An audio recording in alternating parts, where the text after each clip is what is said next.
안녕하세요. 국어교육 전문가 송쌤입니다. 이번 시간에는 여러분이 이제 시를 공부하면서 많이 접하게 되는 감정이입과 객관적 상관물에 대해서 알아보고자 할 텐데요. 실제로 이제 친구들한테 요 두 개념에 대해서 물어보면은 제대로 말하는 친구들이 많이 없는 게 현실이더라고요. 그래서 이번 시간을 통해 두 개념을 완벽하게 또 쉽게 정리할 수 있었으면 좋겠습니다. 자, 감정이입과 객관적 상관물은 같은 말일까요? 아니면 다른 말일까요? 제가 한번 사전에서 찾아봤는데요. 감정이입은 어떤 대상에 자신의 감정을 불어넣거나 다른 사물로부터 받은 느낌을 직접 받아들여 대상과 자신이 서로 통한다고 느끼는 일이라고 했고요. 객관적 상관물은 시에서 정서와 사상을 표현하기 위해 찾아낸 사물, 정황, 사건을 이루는 말이라고 했습니다. 자, 여러분, 제가 지금 사전에서 나온 두 개념을 설명했는데 이 두 개념이 완벽하게 지금 이해가 되나요? 자, 쉽지 않죠. 그래서 이제 제가 요 다음부터 감정이입과 객관적 상관물을 좀 더 쉽게 이해할 수 있게 한번 설명해 보도록 하겠습니다. 자, 감정이입은 여기 나오는 요 그림 하나만 기억하면 돼요. 자, 이거 영화의 한 장면인데 이 무슨 영화인지 아시나요? 2009년 후반기 때 개봉한 영화 아바타입니다. 아바타. 자, 이 아바타의 내용 혹시 기억나시나요? 자, 아바타의 주인공, 남자 주인공이 있는데 이 남자 주인공은 다리가 불편해서 휠체어를 타고 다녀요.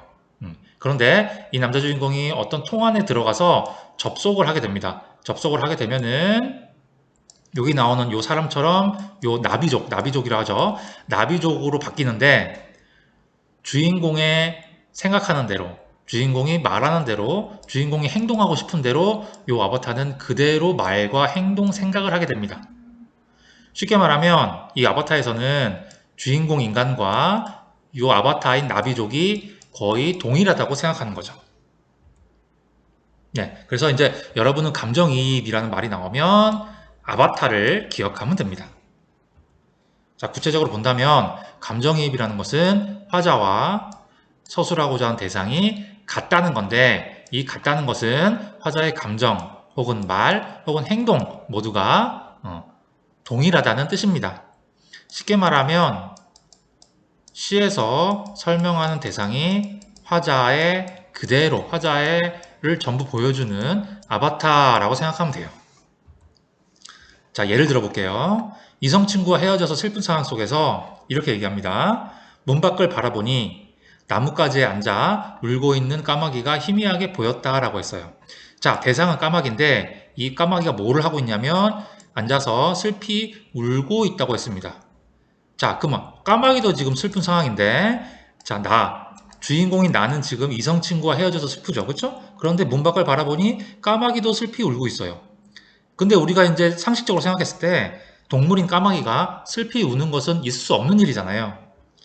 근데 내가 슬피 울고 있기 때문에 슬프기 때문에 까마귀도 슬피 운다고 얘기하고 있습니다. 다시 말하면 나와 까마귀는 같다라고 보시면 되는데 이게 결국 감정이입이라는 겁니다.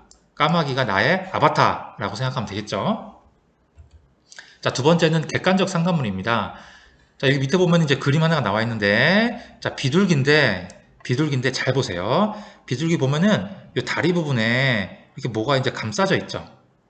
자, 예전에는 전화기나 뭐 우편 배달부나 이런 사람들이 없었잖아요. 그래서 하고자 하는 말이 있으면, 전달하고자 하는 말이 있으면 편지에 쪽지에 적어서 이렇게 비둘기의 다리에 묶어서 보냈어요. 이런 비둘기를 뭐라 그런가요? 그렇죠. 전서구라고 해서 전서구. 자, 이런 말을 제가 왜 했냐면은 객관적 상관물이라는 것은 전달자의 역할을 한다라고 생각하면 돼요. 즉, 주인공인 화자의 감정이나 생각을 전달하는 역할을 하는 게 객관적 상관물이다라고 보시면 됩니다. 자, 다시 말해서 객관적 상관물이라는 것은 이것만 기억하면 됩니다. 여러분, 비유하는 대상이다라고 보면 돼요. 비유하는 대상이 단순히 비유하는 대상은 다 객관적 상관물이라고 생각하면 됩니다. 자, 볼게요. 이성 친구와 헤어져서 슬픈 상황이에요. 똑같이. 그래서 이제 뭐라고 얘기하고 있냐면 나의 현재 상황은 고삐가 풀려 갈 곳을 잃은 망아지와 같아 라고 했어요. 자, 나가 있는데 내가 지금 슬픈 상황인데 뭐라고 했냐면 갈 곳을 잃은 망아지와 같다. 뭐 앞으로 설명하겠지만 자, 직유법, 비유법을 쓰고 있죠. 망아지와 같다라고 해서 자신의 상황을 망아지로 뭐하고 표현하고 있어요? 비유해서 표현하고 있습니다. 그렇죠. 자, 앞에서 보시면 자, 감정이입하고의 차이가 뭡니까? 감정이입은 나가 있는데 까마귀가 나와 똑같이 슬피 울고 있어요. 즉, 인간과 똑같이 슬피 울고 있는 거고요. 그 다음에 여기서 객관적 상관물은 나의 감정이 있는데 나의 그 슬픈 감정을 단순히 동물에 비유해서 설명하고 있다는 겁니다. 차이를 알겠어요? 자, 그러면 실제 예를 보도록 하겠습니다. 자, 첫 번째 작품 보세요. 자, 백석의 여승에서 한 부분 가져왔는데 상꽁도 섭게 울은 슬픈 날이 있었다라고 했습니다. 섭다는 것은 서럽다는 뜻인데 상꽁이라는 대상이 있고요. 이 상꽁이라는 대상이 서럽게 울었던 슬픈 날이 있었다라고 했습니다. 자, 상꽁이 서럽게 울고 있어요. 상꽁이 서럽게 울 수 있나요? 그렇지 않죠. 즉 누가 울었다는 소리입니까? 여기 주인공이었던 자 여기서 이 시를 전체를 보면은 주인공 화자가 여승인데 이 화자가 서럽고 슬픈 감정 속에서 울었겠죠. 그거를 어디에 표현하고 있어요? 상꽁에 표현하고 있는 겁니다. 상꽁에 빗대서 상꽁도 이렇게 섭게 운다라고 했기 때문에 상꽁과 화자는 같은 처지, 같은 상황에 있는 거예요. 따라서 이것은 감정이입이라고 볼 수 있습니다. 자, 두 번째 갈게요. 붉은 애는 서산마루에 걸리었다. 사슴의 무리도 슬피 운다. 자, 이거 똑같죠? 자, 여기 화자가 있는데 화자도 슬픈 상황인 것 같아요.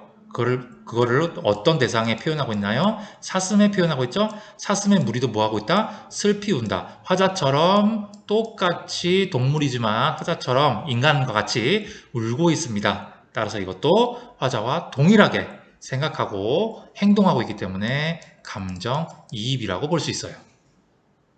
세 번째 갑니다. 최두석의 성의꽃. 새벽 시내버스는 차창에 웬 찬란한 치장을 하고 달린다.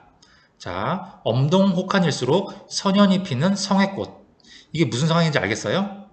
자, 여러분 이제 새벽에 시내버스 타봤어요? 되게 추운 상황이에요. 추운 상황에서 버스를 타고 가면은 버스 안은 어떻습니까? 사람들의 입김과 그 다음에 사람들의 그 열 때문에 밖에는 춥지만 안에는 따뜻해서 차창에 뭐가 서립니까? 김이 서리죠.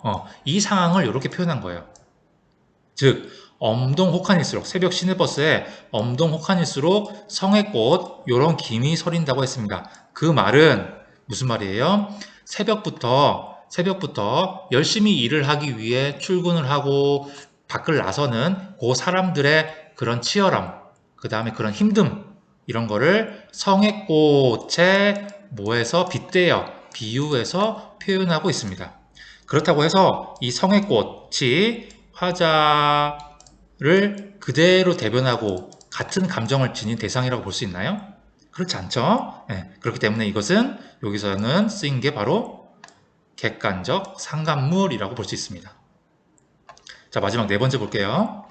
우리 집도 아니고 일가집도 아닌 집, 고향은 더욱 아닌 곳에서 아버지의 침상 없는 최후의 밤은 풀벌레 소리 가득 차 있었다. 자, 이제 여기서의 대상은 바로 풀벌레 소리인데요. 보면은 아버지가 돌아가셨어요.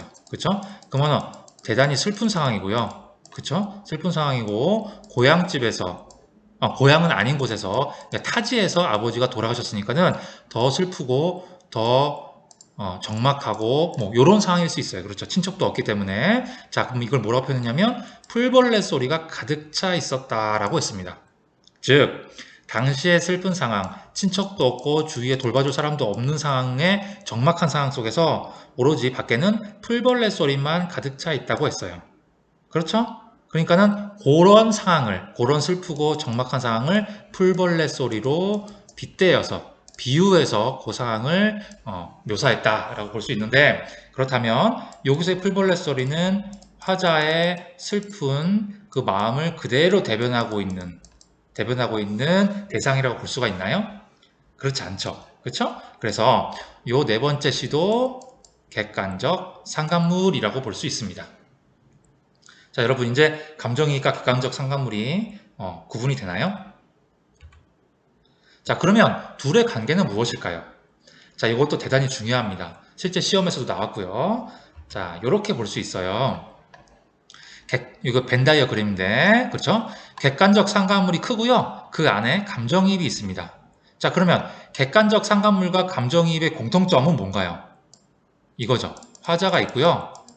서술하고자 하는 대상이 있으면 화자가 대상에 어떻게 자신의 감정을 비유적으로 빗대어서 표현하고 있다. 이게 바로 객관적 상관물과 감정이입의 공통점이에요. 둘 다. 그런데 감정이입만이 가지는 특징이 하나가 더 있습니다. 뭐가 있을까요? 화자의 상황을 대상이 그대로 말하고 행동하고 생각하기 때문에 감정이입은 반드시 어떤 표현법이 쓰이냐면은 의인법이 쓰이게 돼 있어요. 왜 그럴까요? 화자 이꼴 대상이기 때문에 대상도 화자처럼 행동하고 말하기 때문에 감정이입은 의인법이 추가적으로 쓰이게 되어 있습니다. 표현법으로 따지면. 자, 그렇기 때문에 감정이입은 객관적 상관물 안에 포함된 요소라고 볼 수가 있습니다. 자, 이렇게 해서 오늘은 이제 감정이입과 객관적 상관물의 차이 가까이 개념을 봤고요. 혹시 저의 이제 영상을 보고도 헷갈리거나 어려운 부분이 있는 친구들은 댓글을 달아주시면 제가 설명을 해드리도록 하겠습니다.